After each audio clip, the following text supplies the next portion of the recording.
ವಿಶ್ವವಿಖ್ಯಾತ ನಾಡಹಬ್ಬ ಮೈಸೂರು ದಸರಾ ಉದ್ಘಾಟನೆಗೆ ಇನ್ನೇನು ಕೆಲವೇ ಕ್ಷಣಗಳಷ್ಟೇ ಬಾಕಿ ಇರುವಂಥದ್ದು. ಇನ್ನು ಚಾಮುಂಡಿ ಬೆಟ್ಟದಲ್ಲಿ ಈಗಾಗಲೇ ಎಲ್ಲ ರೀತಿಯಾದಂತಹ ಅಂತಿಮ ಹಂತದ ಸಿದ್ಧತೆ ಕೂಡ ನಡೀತಾ ಇದೆ. ಇನ್ನು 10:40ಕ್ಕೆ ಅಧಿಕೃತವಾಗಿ ಬಾನು ಮುಸ್ತಕ್ ಅವರ ಕೈಯಿಂದ ಅಧಿಕೃತವಾಗಿ ಚಾಮುಂಡಿ ಬೆಟ್ಟದಲ್ಲಿ ಉದ್ಘಾಟನೆ ಆಗುತ್ತೆ. ಇನ್ನು ಈ ಬಾರಿ ಉದ್ಘಾಟನೆಗೆ ಪೊಲೀಸರ ಹದ್ದಿನ ಕಣ್ಣು ಕೂಡ ಕಾವಲಾಗಿರುವಂಥದ್ದು ನೀವು ದೃಶ್ಯಾವಳಿಯಲ್ಲಿ ಕೂಡ ಗಮನಿಸ್ತಾ ಇದ್ದೀರಾ. ಸಾಕಷ್ಟು ಅಂದರೆ ಎಂದಿನಿಗಿಂತ ಈ ಬಾರಿ ಸಾಕಷ್ಟು ಪೊಲೀಸ್ ಬಿಗಿ ಬಂದೋಬಸ್ತ್ನಲ್ಲಿ ಈ ಬಾರಿ ದಸರಾ ಉದ್ಘಾಟನೆ ನಡೀತಾ ಇರೋದು ಕೂಡ ವಿಶೇಷವಾಗಿರುವಂಥದ್ದು ನೀವು ದೃಶ್ಯಾವಳಿಯಲ್ಲಿ ಕೂಡ ಗಮನಿಸ್ತಾ ಇದ್ದೀರಾ. ಸುಮಾರು 1000ಕ್ಕೂ ಹೆಚ್ಚು ಪೊಲೀಸ್ ಸಿಬ್ಬಂದಿಗಳನ್ನು ಈ ಒಂದು ಉದ್ಘಾಟನೆಗೆ ನಿಯೋಜಿಸಿರುವಂಥದ್ದು.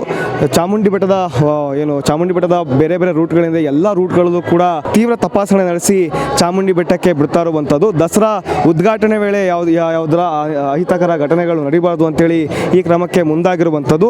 ದಸರಾ ಪ್ರಾರಂಭದಿಂದ ಅಂದರೆ ದಸರಾ ಉದ್ಘಾಟಕರ ಆಯ್ಕೆ ಆದಾಗಿಂದಲೂ ಕೂಡ ಪ್ರಾರಂಭದಿಂದಲೂ ಕೂಡ ಸಾಕಷ್ಟು ಪರ ವಿರೋಧದ ಚರ್ಚೆ ಕೇಳಿಬರ್ತಾ ಇತ್ತು. ಒಂದೆಡೆ BJP ಹಾಗೂ ಹಿಂದೂ ಪರ ಸಂಘಟನೆಗಳು ಕೂಡ ದಸರಾ ಉದ್ಘಾಟಕರನ್ನು ವಿರೋಧಿಸಿ ಪ್ರತಿಭಟನೆ ಮಾಡ್ತಾ ಇದ್ರು.